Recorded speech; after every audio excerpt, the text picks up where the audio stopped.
Hey, welcome back to another episode of It's a Football Thing. As always, I'm your host, RJ, and joined by my fellow co-host and champion mates, Scott the Gooner and Rob the Red Devil. How are we, gents? Deadline day, pumped. Good morning, deadline day. Absolutely. The day of the Premier League / every league season across the top European leagues, and a big welcome to our audience. Hope you're well and enjoying both on and off-field action. Before we get into tonight's topics, which of course are unpacking the week that was in the Premier League, the highs and lows of FPL world, and a bit of the deadline day transfer drama, please hit the like button, please subscribe, share it with a friend, and let's continue our pursuit to 400. Real quick, boys, what's been happening? Mate, not a lot. Working from home, keeping myself busy, booked in my second vaccination shot, so just waiting and plodding along. Robbie, how you holding up, mate? I know you got your second round the other day. Yeah, yesterday, man. Yeah, I definitely felt the effects this morning. I was off work today, so yeah, just a bit of recovery. Had popped some Nurofen, and yeah, man, I'm hopefully on the way up. Beautiful, good stuff. Beautiful, and what a weekend it was in the Premier League. Let's not muck around too much and get right into it because there's much to discuss, including the dramas that is the deadline day transfer. So, Scott, let's bring it up, my man. Absolutely. And before we bring up the results, big ups to some of the people in the live chat. Declare was here 3 hours ago waiting. Welcome. Lottie, good morning. I know you've got a busy day of streaming. We'll talk a little bit about that at the end of the show. George, good evening, guys. And so it begins. You know, George is low-key as bad as Declared and Concierge of Crime. Daniel is here. Good evening, Daniel, my friend. Ben's here. So Daddy's here, and the man, the myth, the legend, Mr. Declared is here too. Welcome to all of you here.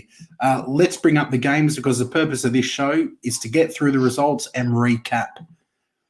First one, and these are in order of how they were played. Man City 5, Arsenal 0. Borgie, can I go first on this one? Because I'm gonna let you take most of it. Short and sweet for me. I think we're all going to say the same thing.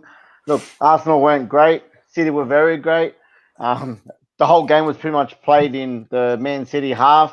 Quite a few mistakes from Arsenal's defense. You know, it just doesn't look. It looks very, very shaky at the moment. City clinical. I think it was like 19% or 20% for you guys in possession. So it was just all very one-sided, man. I'm not going to give it to you tonight. It was a big win for City. I'll pass it back to you. What about you, RJ? Anything you want to add, mate, before I just... No, it was just like you said, it was the perfect storm. You're down 2 early goals, and once the fortress is broken, then the floodgates are open up for City to do their thing. Obviously, Xhaka getting a red card, you lose a lot of that steel and guile in the middle of the pitch. So, look, all the ingredients for a City whitewash, and unfortunately for you, my friend, they completely got battered. But luckily for you, it's all in one game, and you can hopefully move on from that.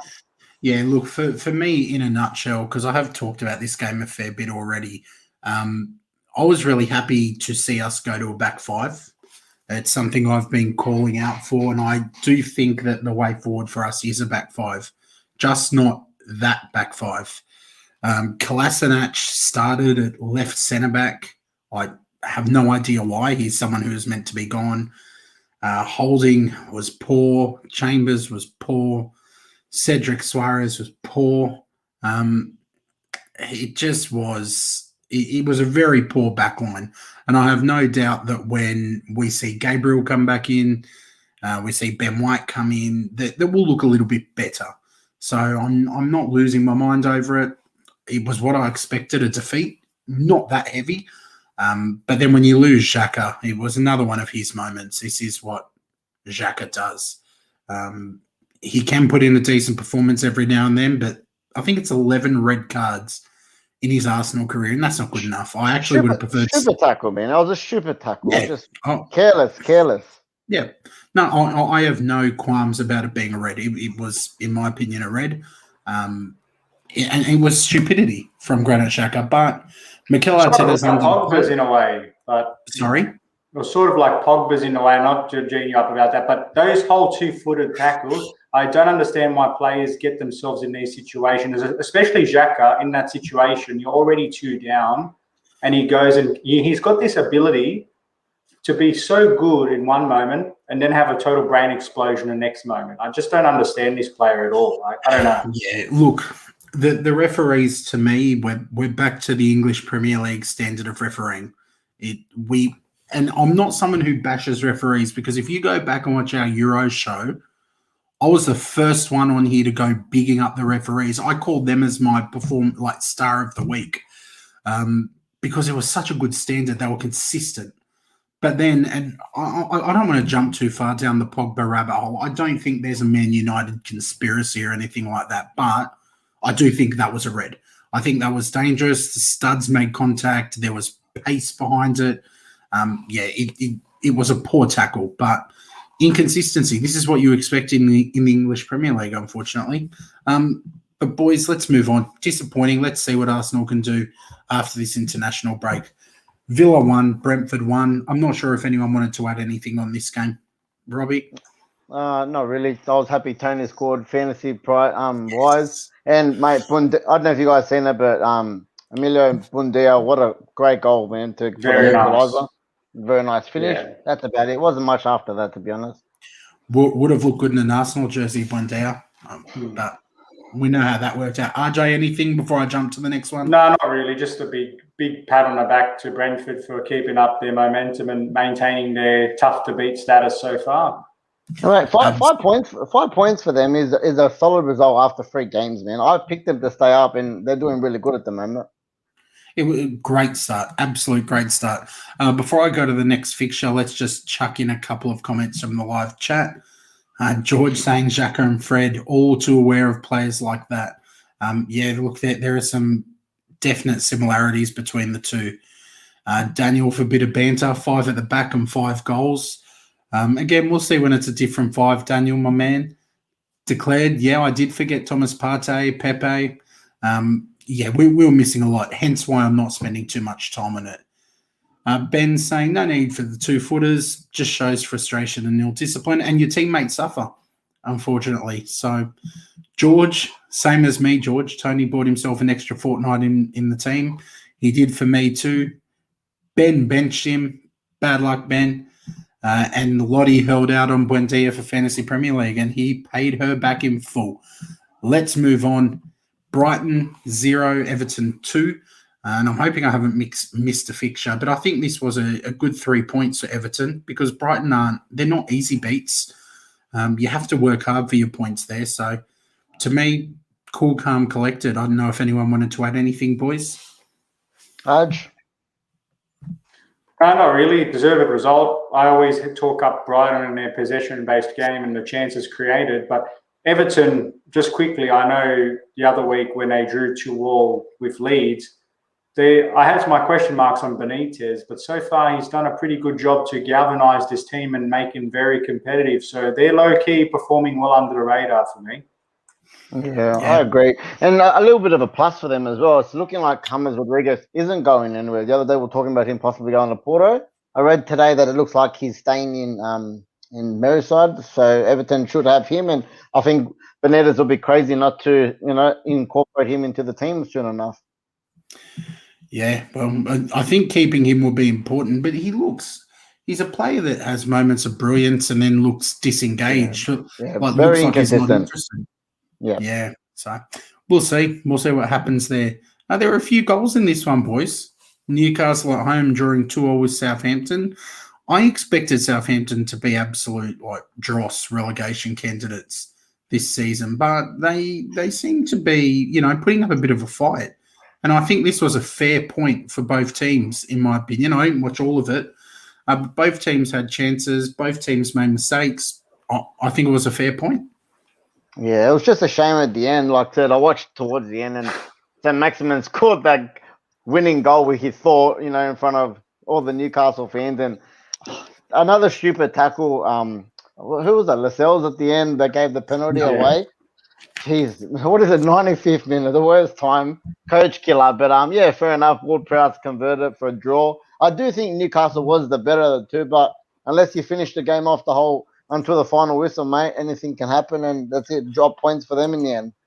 100%. Yeah, it was exciting. It was exciting for us to watch, having no skin in the game, especially the second half, because that's when all the goals started flying in left, right, and centre, especially that last 10 minutes. But yeah, I'm agree with you, Scott. I think on the balance of things, they probably did just enough to earn that point. But equally, Newcastle, if they won the game, I wouldn't have said, "Oh, that's completely against the rub of the game." But that's the Premier League, mate. It's a football thing. That's it. It's a football thing. Before we move on, there are nearly 20 of you in here live at the moment. Smash that like button. If you haven't already, please make sure you sub. We are on the road to 400. I can't believe we're saying that, but we are pushing hard for it. We want to get there ASAP. Some of the live chat comments. George, Richarlison doing his best to make every neutral dislike him. Surely he knows Calvert-Lewin's a penalty taker. Yeah, look, to me, things like that, your penalty takers, that needs to come from the manager. Manager needs to set that, and you don't go against it. I was on Richarlison. So I was like, take it. I got him in my fantasy team. I'm like, take the penalty. Hidden agenda. Ben raises a good question. Does James want to be there? And I know that George replied to that saying if he wants a bigger contract, he needs to be. And I think that's a really good call. He, like I just said, James sometimes looks disengaged. Reminds me a bit of Mesut Ozil in terms of his body language and drifting in and out of a game. But when he's on, he's on. So, and a couple more comments before we move on. Welcome back, TK Hazard. We haven't seen you here in a while. Bit of Arsenal banter to brighten the night up. Declared saying it was a crazy game. Arsibian, Chelsea Fan TV's here. Good evening. Welcome.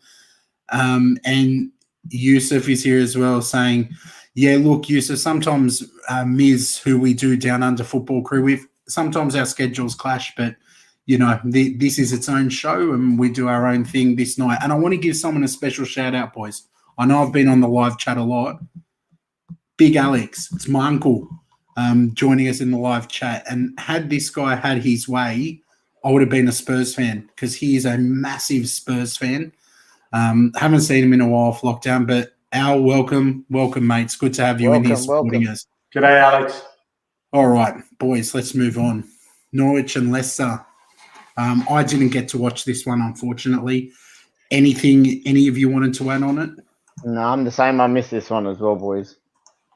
I did. I caught it, and I thought, again, Leicester started off pretty strongly. Again, for me, my fantasy team had Vardy still as captain, so happy for him to get on the score sheet. I think he's going to be very important for them. But credit to Norwich for really sticking tough in this game and not getting battered. But overall, definitely Leicester deserved winners in this. Yeah. And look, we've got them next. So... was there a disallowed goal later on? I'm sure I had my notification. They went 2-2, and then was it a VAR call that cancelled out an equaliser for Norwich in that one?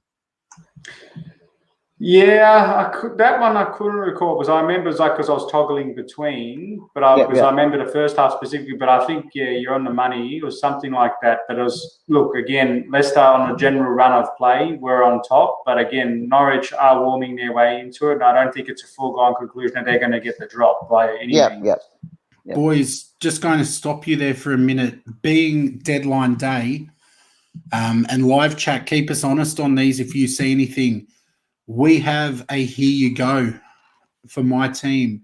Takahiro Tomiyasu to Arsenal. Agreement reached, and here we go. Personal terms agreed, and Bologna will receive 20 million plus 3 add-ons. Medical and then official announcement. Now, admittedly, I do not know much about Tomiyasu. I do know Spurs were linked to him early in the window, but from some of the things I've seen, a lot of comments around his offense, that he's an offensive defender, which is kind of the last thing that we need. We need a defensive defender. But in saying that, after watching a back three of Kolasinac, Holding and Chambers, welcome to Arsenal, Tomiyasu, if you are indeed signed. Because as Lottie says, and she's saying in the chat, this is a dangerous day. This is a very dangerous day. Alex in the chat must have done a bit of scouting, saying he's a solid right back. And I think he can play in the centre too. So, you know what? We'll take him. Tomiyasu, didn't hear myself, but congrats. Hey, again, more depth. We'll take him. And Tom being a cheeky bugger saying, who? So let's move on. But if any more come out, let us know. West Ham 2, Crystal Palace 2. I managed to catch this one. What a game. Was a really entertaining game. Another hard-earned point for Patrick Vieira. Another hard-earned point for him. With their squad, I thought they were going to get thrashed every game, but good point. Another good point for him. Did you see this one, RJ? Yeah, again, in dribs and drabs, but this was very entertaining. And it's nice to see actually Palace go out there and actually start trying to play a bit of football and not just, slow death their way through matches and do their best just to go on damage control. But, yeah, very good game. And, look, Moyes will be very disappointed. There's no two ways about it. For a team that's aspiring for higher honours, that's a must-win game, and that's, 2 points dropped. Yeah, like there was actually points in the game where it was quite dominant from West Ham, but there was like little chunks, 5-10 increments that Palace actually looked like they were on top of the game. So yeah, it wasn't just a lucky draw for them. They were in it for quite a bit of the game, and yeah, good on for getting the point. Yeah, absolutely. And Antonio maintaining that form, that goal scoring form, good for fantasy teams. Captain Antonio, mate. Captain Antonio. Love that. Let's have a look. Ben watched this game. He thinks West Ham should have won it, but they squandered a lot of chances.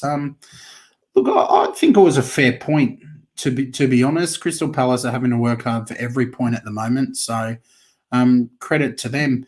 George saying Gallagher's the next Bamford. Impresses at every club he's at on loan, but Chelsea will never give him a go. Well, look, I have to jump in here because I'm a big Conor Gallagher fan, and I agree. He's actually got a lot of similarities and comparisons to Mason Mount based on his versatility but work rate, because that's one thing he possesses in Buccaloes. He's a very fit guy. He can play box to box, and he's someone that likes to make those runs in and around the 18-yard area, and he isn't afraid to have a shot. So he's got a good eye for goal, big engine on him. And yeah, I think I get what you're saying, George, but that's not factually correct that we won't give him a go, because we've given a lot of players in recent times a chance. It's just, if he impresses a lot this season, I wouldn't be surprised if next year, especially if we haven't supplemented in that midfield area, I can't see why he wouldn't be given an opportunity. But yeah, I've really been keen to see how he goes this season.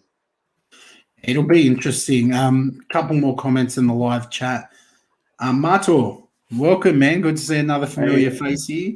He's calling Antonio for Golden Boot. Not bad for a right back. Yeah, funny what a right back can do, Mato. And thanks for supporting us, my man. Another Chelsea fan here saying, I believe Gallagher will come back next year. Him and Mason Mount will rotate for the attacking mid. We don't let Academy Player of the Year go easily unless there's a buyback. Yeah, look, interesting. Time will tell with that one. But let's move on, because I know, RJ, you'll have a lot to say about this one, and I'm really curious to hear your thoughts. Liverpool won, Chelsea won. Not short of controversy, but tell us how you saw the game. Controversy? What's no controversy, man? Straightforward. No, look, talk us through. And I'm keen to hear what you guys have to say, because I know we'll have differing views, I'm sure. For me, I'll wrap it up at sort of keep it nice and simple. Liverpool started off very well, as I expected, being at Anfield, wanting to play in front of a full stadium, trying to get on top of the ladder against a rival that, basically are the European champions, and they want to make a statement. But as we weathered the storm, and obviously we started working our way into the game, got that deserved lead by that beautiful looping header from Kai Havertz. What for me let us down was the period from when we scored up until half time. And I've watched this about 2 or 3 times because I had to write an article for Talk Chelsea later. And there was three or four good opportunities where Kante's made an interception, run, didn't play a simple ball to Lukaku, one-on-one.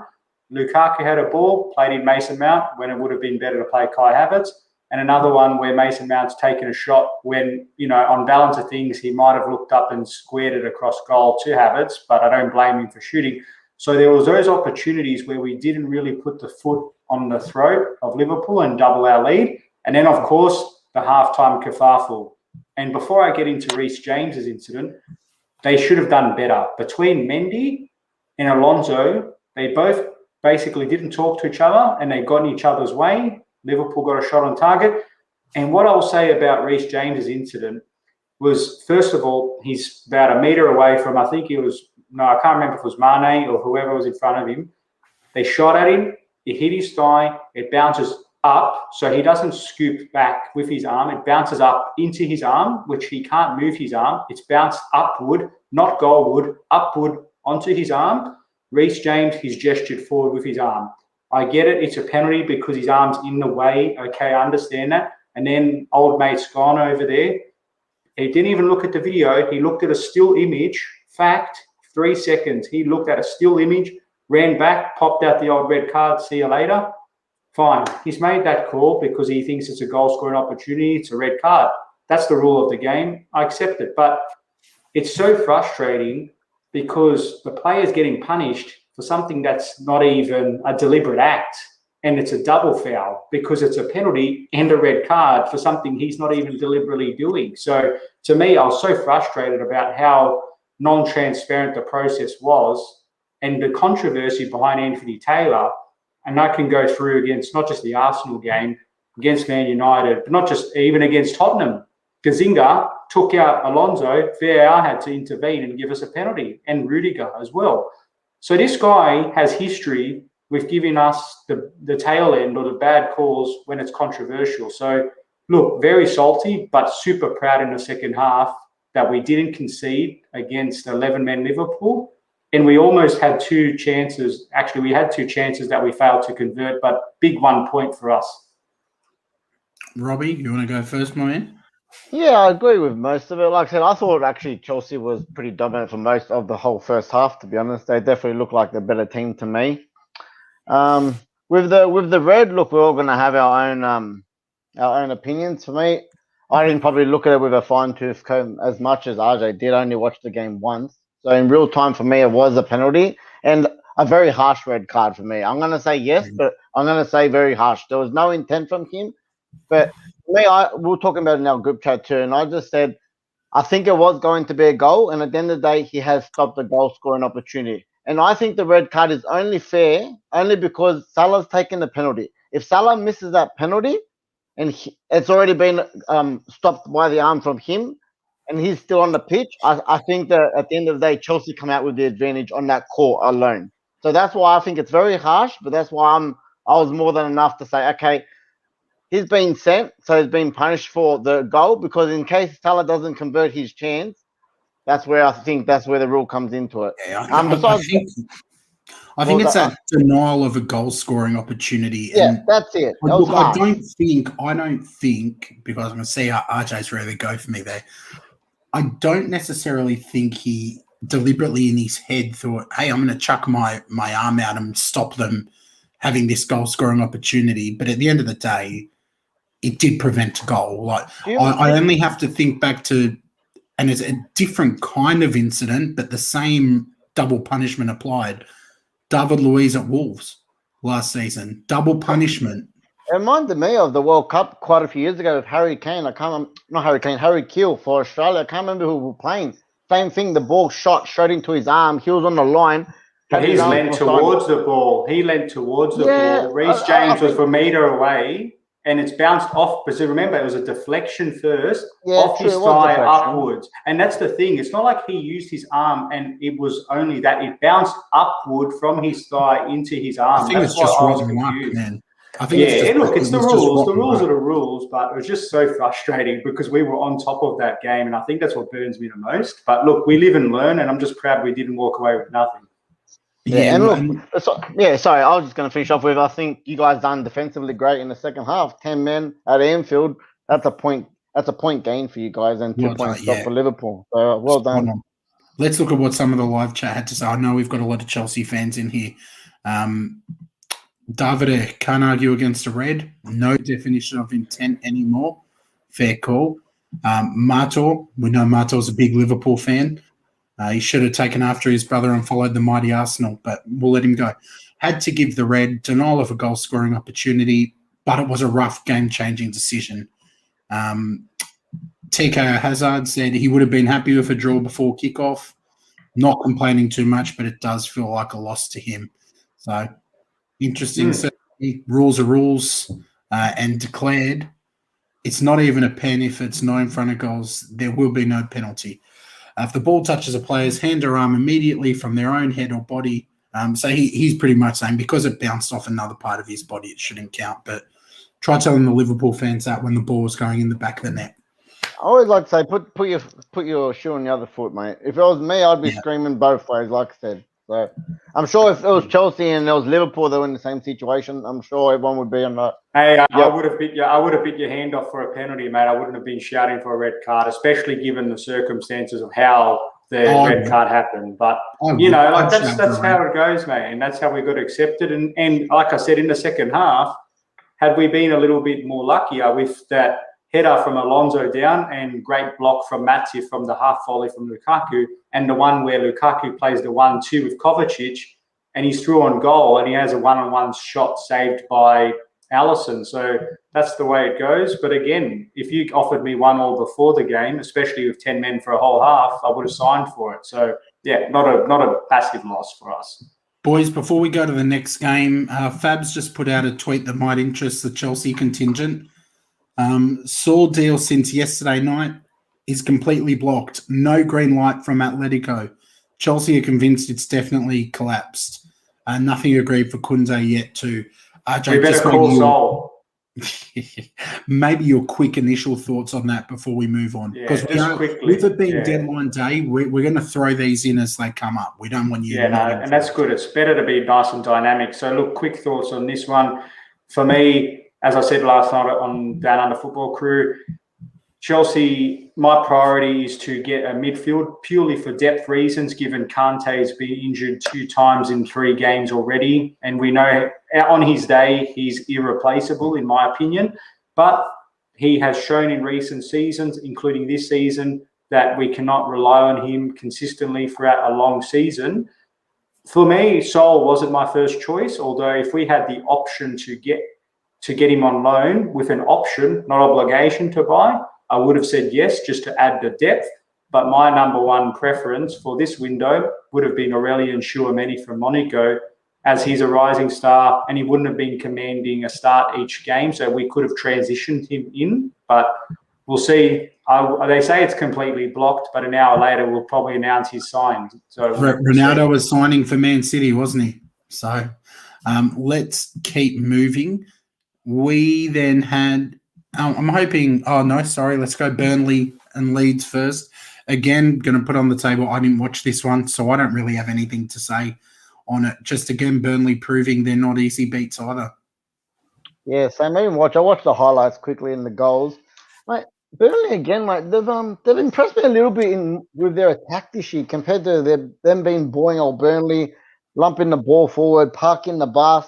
Like I said, they haven't got I don't think they've got their win yet off the mark, but they're definitely having a go a bit more this year. So I do think they'll be hard to beat, and I can see them scoring a few more goals. Man, they've definitely been a little bit more creative, and they're definitely attacking a bit more this year. So I got to give them that. RJ, anything, mate, you want to add on that?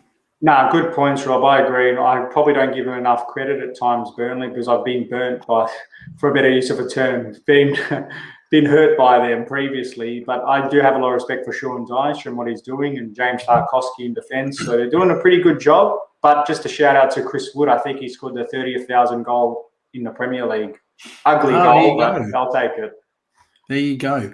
All right. I'm hoping my uncle's still in here somewhere because I promised him we'd talk Spurs. Skip it, mate. Skip it, quick. Spurs again 1-0. They flipped to become what Arsenal used to be. 1-0 to the Arsenal is now 1-0 to the Spurs. Again, good defensive performance. I think Nuno has visibly improved this squad as a whole. And they'd be very happy with 3 points. I can't believe I'm sitting here saying that Spurs are at the top of the table, whether it's 3 games in or 3 minutes into the season. It's just not something you ever want to see. But credit to Nuno, because like I said on Down Under Football Crew last night, he wasn't first, second, third, fourth, fifth, sixth, or seventh choice. but by word, he's come in and improved them. And it just shows how toxic things were prior to him coming. And there's some good shouts from Daniel. He's saying Dele Alli's come back to life. Agree. Swans on fire. Both those guys. I watched Dele Alli in the preseason, the Mind Series friendlies. Mate, he played a brilliant game against Arsenal. Brilliant game. He looks like a man who's been given a second shot at life. So that helps Spurs, and that's dangerous for everyone else. What do you think about Spurs, Robbie? And can they maintain this?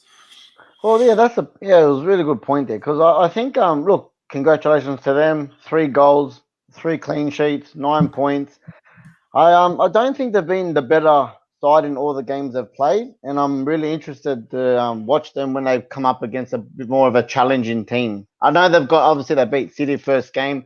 City, they looked undercooked and we're missing a lot of stars in that team, but yeah, fair play to them. They still got the job done, but I know the North London derby is coming up, and a few other more games are coming up with a bit more of a challenge. I'll be interested to see how they go there. If they do impress, then mate, we can't count out. They've got a decent squad. They've looked pretty good under Nuno. So yeah, they look good, but it's early days again. I want to see in another maybe couple of weeks what they look like. RJ, your thoughts on our London rivals?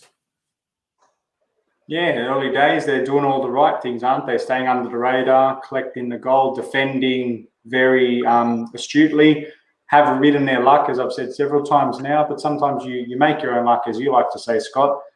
I do think over the long term, though, that principle will be tested significantly, especially against the quote-unquote better teams. Although City, I know up front, but that's first game. I think that's a big anomaly. So we'll see. I think that they're actually going to supplement their squad with, obviously, Traore continues to be linked with them. And if he goes there, especially now they got Romero, and I think, did they get Emerson in the end? Yeah, apparently that's looking done. Yeah, so look, we're all talking about City, United, Chelsea, and blah, blah, blah. But these guys here are swiftly making moves and improving their squad, and obviously keeping Kane gives them an added boost of confidence. I'm not going to sort of throw them in the title contenders hat because that's blasphemy, of course, but they're making moves behind the scenes, and I'm watching this space very closely with them. I don't want to sound arrogant, particularly for someone whose team hasn't got a point, but Traore going there doesn't concern me. I like Traore, but he has absolutely no end product. That can be worked on, mate. That can be worked on. I've seen enough in him to think that he's a threat. He's a threat to me. I know what you're saying, but I reckon that's stuff that can be worked on. I know you say that you can work on a player's finishing, but to me, if you haven't got your finishing in line by the time you're in the Premier League, you're never going to be that lethal finisher. Sometimes you just need a better environment too, though. You know what I mean? Look, potentially. I just am not going to lose a wink of sleep over him going there. I think they've got far more threatening players. Alex shouting out the defence, saying that they've been really solid, and that's what you're going to get with Nuno. He's going to improve that defence, and Dele's playing much deeper this season. So that could be something that's given him a bit of a second wind, having less pressure on him to create and score all the time, but just being able to pass and move, which sounds basic, but is not easy to do in the Premier League. All right, boys. Robbie, 1-0 to Man United. Again, no shortage of controversy. Yeah, I caught it, mate. Wolves is our banana skin team. We always have a lot of trouble with the Molineux every season. It's rather a draw or a lucky win. And, mate, what can I say? A game of two halves, and Wolves definitely dominated the first half. We looked very, very shaky, and they just looked really, really good. Adama Traore, speaking of him, was absolutely ripping us apart with his pace. We just could not keep up. The chances they created were... I'm surprised we didn't go into halftime 4-5-0 down. But at the same time, we also made, Aaron Wan-Bissaka, that stop, that his save on, I think it was the second opportunity 10 minutes in. I don't know how he saved it or how it wasn't a goal. Amazing from him, clutch moment there. We weathered the storm. For all the chances they created, we went in 0-0 at halftime, and we could actually win 1-0 up with Mason Greenwood had a really good chance just a few inches wide of the post just before halftime. And then, second half, we came out and we looked better, a lot better in the second half compared to the first half. I think it was a lot more even. Both had counterattacks, both had a few opportunities. We put the ball in the net. It was an offside call, which was right. And then, we'll fast forward to that moment, the big moment. Mason, first I'm going to say good goal, but the lead up was the big controversial part of the game. For me personally, 50-50 challenge.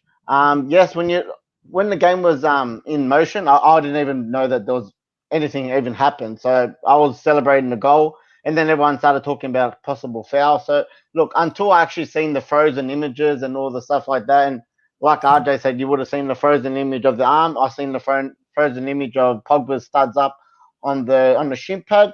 And yes, it definitely could have been a red. It could have been a foul. So the referee was a meter away from the situation, and it got checked from VAR. So that's why the first thing I'm going to say is you can't blame Man United. And as I always like to say, karma goes round. Okay, I'll give you an example as well. Go back to our game against Tottenham Hotspurs last year. All right, the one with Son, when we scored the goal, 30 seconds later we continued. We scored with the Cavani goal. What happens? We came back. He didn't even get touched, and we got our goal disallowed. So look, it's not a thing. I like to say it happens for you some days, and it doesn't happen for you some days. For me, it could have been a foul and a red card, but of course I'm going to take the goal and I'm going to take the win and a massive 3 points for us going into the international break. Couple of comments on the live chat before RJ responds. I think Declared's agreeing with you there, saying it wasn't a red card or a foul. Look, to me, I disagree. I look at the red card given to Xhaka. There was more contact on Paul Pogba's. If you had to tell me which one was more likely to break a leg. There wasn't a lot of contact, mate, if you're looking at it. He skimmed, honestly, if you guys look at it a million times, he skimmed his thing, and he didn't, Neves didn't fall straight down. He actually took a step back because he didn't get hurt from it, looked at the referee and said, why didn't you call it? And then he went down. But does that matter? No, it doesn't matter. Players to get injured isn't what it is, right? If you've put yourself in a dangerous position, regardless if they get hurt or not, that's not what the rule is. You know what I mean? And I think it's the consistency angle, especially a couple of days before. If you can give it to Xhaka, it's almost a mirror image, and he's actually touched his shin pad and moved it. So again, doesn't even matter if he got him or not. Neves was just smart enough to make sure he didn't get himself in the leg breaking position. So the fact that Mike Dean doesn't call it and VAR validated it, that to me is a microcosm of how bad the system is for allowing that to go unpunished. That's to me is the fun. And like I said, there was one during the game as well, but I've seen you guys the image before. The same situation, and no one bats an eye. That's the thing. It's consistency, inconsistent. Because the exact same thing happened to Bruno. He had a challenge on his shin pad, and nothing got called, no foul. Yeah, but it's Bruno. In all seriousness, he kind of. Don't give me that shit, mate. Hey, what happens for one happens for the other. So for me, but even like Bruno against Aston Villa that time, when he's the one who fouled thing, and they gave him the red card or whatever the penalty it was. So it does happen. You say both ways, but I think the interesting point is that it seems that the toing and froing isn't always equal with some teams versus others. So if it was only balanced out, I think people wouldn't care as much. But we shouldn't even have to worry about what happened 10 weeks ago versus now.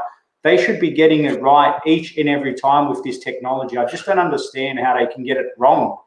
I don't understand. I agree, man. But look, Rob, you've been caught out. You broke the golden rule of it's a football thing. Red card. You've offended Davide. You've just lost a subscriber with your profanity, mate. What did I say? Yeah, I wouldn't repeat it, mate. If my mum's watching, she'd disown me. Sorry, guys. Look, the thing is, when you're one of the big boys, right, your calls are always going to be noticed. It's just the way it is. And there's a few comments in the chat. I'm going to throw them up only because for once it's not me copying it, which is delightful. Andrew, my man, Ollie getting that Sir Alex treatment. Tom, take it. Grab the tissues, Rob. P.S. Sir Alex, this is for you. Tom did, Ronaldo back, and I know Tom's buzzing over on the United Pubcast about that. Ben calling out the unnecessary 2-footed challenges. Wasn't a 2-footer, it was a 1-footer, but anyway. Oh, mate, them studs were out, though. Declared United always get the rub of the green over the last 2 decades. My Alex, team hates us. I'm surprised we got the call, to be honest. oh, we'll see. Alex saying Wolves deserve something, and I agree. I think they put in a good performance, but again, winning ugly. Did you see that tweet, but the other day? I think it was today or yesterday with Wolves and Brighton, because Wolves' expected goals like 4.87, and Brighton put up a thing saying, you know, welcome to our world, basically, because they're the kings of creating chances, but just haven't been able to convert them. They've got to get that right, though. No one's interested in what I would have, should have, could have, didn't. We've got some more news here, Robbie. Might just get you to quickly react to this. Fab coming out saying Edison Cavani won't join Barca. He's not leaving. Confirmed by all parties. Happy with that? 100%. Yeah, I know. This only broke about an hour before the pod. People started the rumours to Barca. Yeah. Man, there's no way. Ollie was the one last year that convinced him to stay for another year. So I'm happy with him, and I didn't want him to go anywhere. I'm glad he's staying. And if you're new to It's a Football Thing, because I know we've had a really big influx of subs in the last, 3-4 weeks. We actually had Fabrizio Romano live on a stream with us. Would have been maybe 5-6 weeks ago. If you haven't had a chance to go back, obviously the things he spoke about are not dated anymore, but just go and check it out, because we did a lot of talk with him about, the way he works, what his days look like. I reckon this guy, after the transfer window, just probably goes into hiding for a week in the wilderness to enjoy some peace and quiet, because he is an absolute madman. So if you haven't seen that stream, go back and check it out. For us, it was a massive moment to have. Remember, he told us, we asked him about what his hobbies were and stuff. He goes, what hobbies, basically? He goes to bed at 4 a.m. every day for a little bit and comes back out and back on the phone and reporting. So, yeah, he's the man who never sleeps. Credit to him, credit to his work ethic. I wanted to have a quick talk about Fantasy Premier League, and then we'll check for some more deadline day news. I am going to share the table.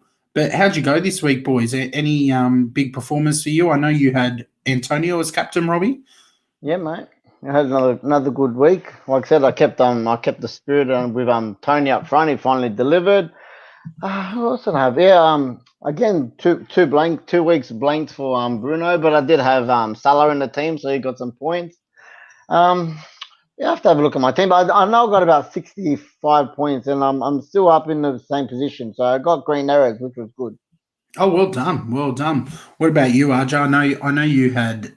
For those that don't know, RJ hasn't really played Fantasy Premier League in full before, so he's still kind of learning. You had a good week. You had a good week, RJ, especially with Vardy captain. You got a good. Yeah, but the problem was all the other ones. I had a couple. So Salah and Vardy did pretty well for me, but. The inside joke here was I went in there, made some changes thinking, but I did it outside of the time that you were able to make the change, so they're actually applicable for the next match day week. So unfortunate as it was, but I still actually made progress. So happy days for me. Yeah, I think you'd probably be almost above me for now. Let's just have a quick shout out to the people who are up here. In first place, Chijoke still. Been up there a couple of weeks. Ben, bit of a Fantasy Premier League shark, in second place. Scott Coombs in third. Leon fourth. Gary Watson in fifth. Antonio, well done, in sixth. Tie for seventh between Dominica and Vivek. I don't want to pronounce your name wrong and upset anyone. But in ninth, strong performance, been in the top 10 all time. And Nick, sneaking into 10th. That makes me sick. We can't have Nick there in 10th place. Someone beat him. For us boys, whereabouts are you sitting, Robbie, on 19th? Yeah, 19th, I think I am. I am not sure where I am, to be honest. I think you dropped it. Here you go. Yeah, 46. I had a stinker this week. And RJ, let's just go on to the next. 53rd or something like 53rd? All right, well. 56, sorry. 56. Yeah.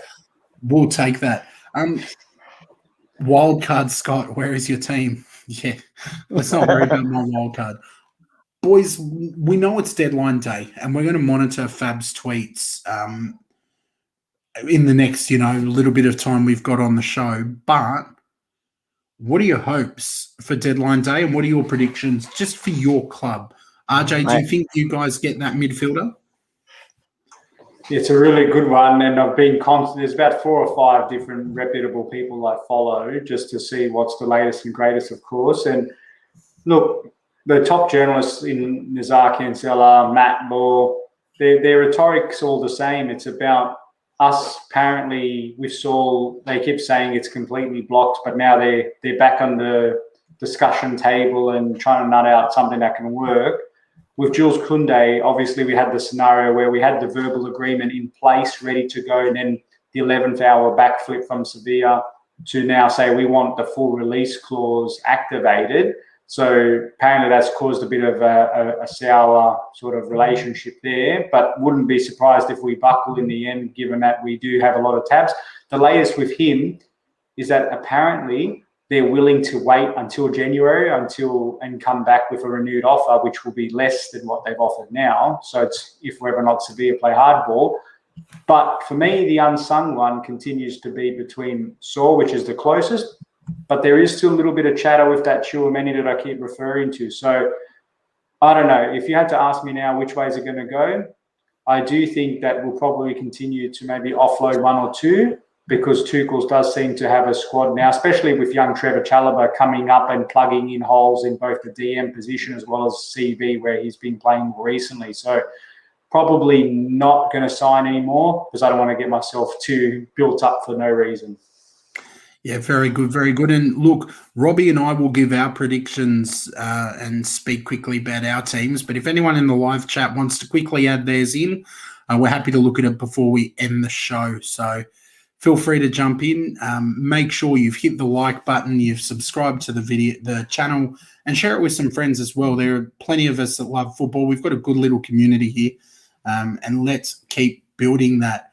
Robbie, what about you? Your hopes? The hopes is Neves, mate. Oh, man, like I said, just from watching yesterday, for an audition, that's exactly. We've been linked to him since the start of the window. It's been hot, it's been cold, it's been hot, it's been hot. Some people are saying it's a no, like it's slow. I think it's Bernardo Sanchez he's rumored could be going to Wolves. So, we're just hoping at the moment if he goes to Wolves, we can maybe make a late bid for Neves. Look, my head's saying it's not going to happen. My heart would love it to happen because that's what we want. We need that CDM, that central midfielder. He's the last piece of the puzzle that I think anyway. I'll be amazed if it happens, but if not, I think I can't be. We're not whinging, man. With Varane, Ronaldo, and Sancho, man. Good business. I'm very happy with the business, but yeah, Neves would be a 10 out of 10 window for me. If anything, I wouldn't mind seeing a few players go out. Again, I don't know if it's going to happen. Yesterday it was Daniel James. He left to Leeds yesterday, which I'm amazed the money we got. We bought him a couple of years ago for 14 million, and we sold him for 30. So we're normally terrible with our transfers, and we never make money. So that's a first in a long time. We've actually got a bit of a profit. But yeah, look, good on him. I'm sure he's going to get more game time there, and he's a player that always tries his best. He hasn't got the best end game, but he's got pace. He always tries his best, and I'll definitely keep an eye on him at Leeds. Yeah, there you go. Interesting times. Did you have something you wanted to ask, Robbie, RJ? No, I was just thinking, obviously, because we're chasing Sol too, and it's a position of the field that you're concerned about too. I've been following Terry Fleurs and on the football terrace, and I know that they've been quite active, but do you think he's someone as well that United could sneak under the radar and pinch? Well, yeah, I was just watching his stream as well, just for this, and he was one of the guys as well that just said, the Neves thing could be still on. Keep an eye on it, because with the other two that we're linked to, which was Saul and Camavinga, they were the only other two people we were linked to. Camavinga's already been announced at Real Madrid. And he's pretty much said that Saul won't happen for United. If anything, I thought he was going to go to the blue side of London. But I think the only player, if we have a chance, will be Neves. But I don't think nothing will happen, if I'm being honest. Yeah. Interesting. And Fab just came out from Sevilla's director and said basically Chelsea made an offer and basically we're not going to accept it until they meet the release clause. So they're remaining steadfast in that. So if it doesn't happen now, 75, 80 mil euros. Yeah. You don't need him you don't need to splash the money now for him. I think you guys are, maybe in January if you're that desperate. I don't think you need to spend 75 million on him now. Did you see on Twitter the Chelsea fans mass reported Sevilla's official account, I've and seen now that. they've lost their blue tick. Their I've seen official. that. For anyone not on Twitter, that blue tick's gold. It's your official verification. Because Chelsea mass reported that they've lost it, so I thought that was pretty funny. Well played to the Chelsea fans. Well played. Yeah, well, I'd rather win the real battle of getting him on board, but it doesn't look good for them, honestly. I'll take my Chelsea hat off and put another club on. Even though apparently Terry Fleur's come out and said, according to Fab, there was no verbal agreement. If there was, let's just assume there was for a moment, and Koundé really does want to leave, I'm really keen to see the dynamic. If he doesn't get sold, what does that mean for him and his relationship with the club? Will he do what Kane does and go back there and just pretend nothing to see here and start playing again? Or will he dig his heels in, cause a lot of disharmony, and all of a sudden he's a player that you've wasted your time on, and you really should have got rid of him when you had the chance? So we'll see what happens. Yeah, interesting. Alex calling a strong window for United, saying they've done well. Hard to argue with that, Al. For me, very quickly, Willian left the club. It just didn't work. I'm not going to cross into bagging the guy out because he has shown a lot of respect for himself and for the game by walking away from a lucrative contract because he wants to play football. 20 million, apparently, they said he foregone. Yeah, I'm going to hold my hands up. It didn't work for him on the pitch, but off the pitch, it was class. And even what he wrote, he acknowledged that it didn't work. He wanted it to work. So he's gone. Ainsley Maitland-Niles, there were rumours that Everton wanted him. We've knocked the bids back.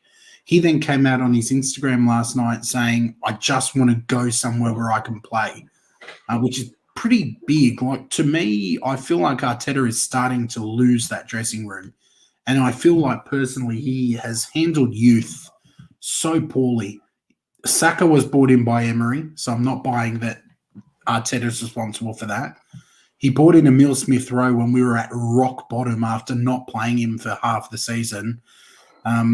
So, I think Arteta, Edu, they could be people that maybe are victims of the transfer window, but I personally would give Arteta 3 more games, and if it's not 9 points, see you later. Gone. This Tomiyasu coming in, more defensive cover. I don't know anything about him, but I'm looking forward to looking up some YouTube comps. But it's been a little bit quiet, too quiet for me, too quiet. I have a feeling our business could be done. So on that one, boys, we've had a cracker of a show again. 52 minutes. We've had a buzzing live chat. I know you boys are going to get some nice rest. For anyone that wants to jump over, I am going on to Canon Chatter now. Lottie, who's normally in here, it's her show with some friends. She co-hosts it, and I'm jumping over to join them for some deadline day specials, and that's not club specific. So if you want to jump over to Canon Chatter after this and tune in, that's who you search. Trippy with the last minute Ronaldo, and Never heard of her, mate. Too little, too late, my man. Boys, any final comments before we wrap this up, besides a big thank you to the live chat? Another good one, mate. Let's cross our fingers for all our clubs who get a deadline day surprise in a good way. And then, international breaks on the way, but we'll keep kicking on, I'm sure. Fingers crossed we get Koundé, Tchouameni, Saul, and Declan Rice just for a sweetener. You need not asking much. No, you know me. I'm pretty humble with that. And final word, like Daniel said, 400 subs incoming. Subscribe. If you've got a friend who loves football, even your missus, get your missus's phone, put her on its football thing, subscribe. Just quickly, lads, with Daniel. Thanks for the updates, Daniel. I know me and RJ now are tied up at 22, I think it is, and Scotty's on 16. So I had a bit of a good week, picked a few scores. And just like we are on the leaderboard, Chelsea and Arsenal tied, we're now tied in the tip-in as well. And Martor, I'm very happy you just said that, man. Martor saying, boys, you need a Liverpool supporter on here. Tune in on Thursday night, Martor, because we have a cracking guest. I don't want to give anything more away, but really looking forward to having this guest on. This guest does some brilliant work, and this guest is Liverpool through and through. RJ, you want to give any more clues, or we'll leave it at that? I think you wrapped it up nicely. It's always nice to leave a bit of intrigue there, but it'll be nice to hear from a Scouser, and hopefully you enjoyed it as well. All right, guys, thank you for joining us. You've been amazing. Hit the like button on your way out. Have a good evening. May deadline day be kind to your clubs, only if you follow the Arsenal. Take care. Have a good night, and we will see you back here on Thursday. Don't be late. Be safe. Take it easy.